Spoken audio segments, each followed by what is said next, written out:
জালি কাবাব প্রস্তুত করতে যা যা লাগছে: সিদ্ধ আলু 5টি, সিদ্ধ ডিম 1টি, 1 চামচ আদা কুচি, আধা চামচ রসুন কুচি, 4-5টা কাঁচামরিচ কুচি করে নিতে হবে, 1 কাপ পেঁয়াজ বেরেস্তা, আধা চামচ হলুদের গুঁড়া, 1 চামচ গরম মশলার গুঁড়া, স্বাদ মতো লবণ।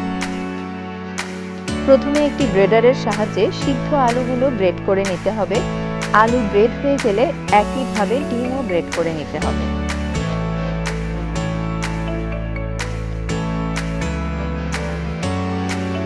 আলু ও ডিম ব্রেড হয়ে গেলে বাকি উপকরণগুলো একে একে দিয়ে দিতে হবে।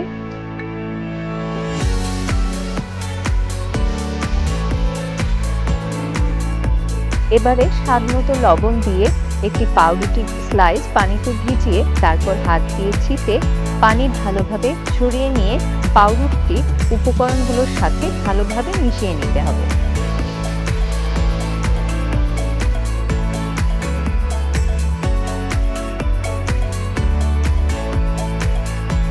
মেশানো হয়ে গেলে হাতে সামান্য তেল লাগিয়ে একটা একটা করে জালি কাবাবের মতো শেপ দিতে হবে।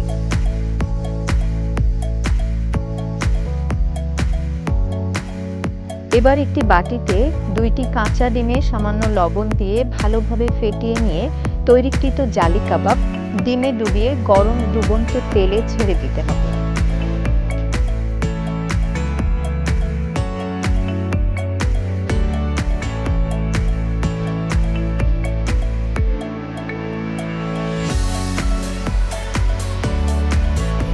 এবং উপরে ডিমের ফেটানো উপকরণটি একটু করে হাত দিয়ে ছড়িয়ে দিতে হবে।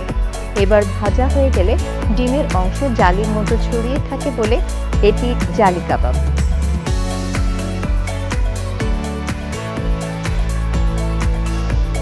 তৈরি হয়ে গেল কাবাব ছাড়াই আলু ও ডিমের তৈরি জালি কাবাব।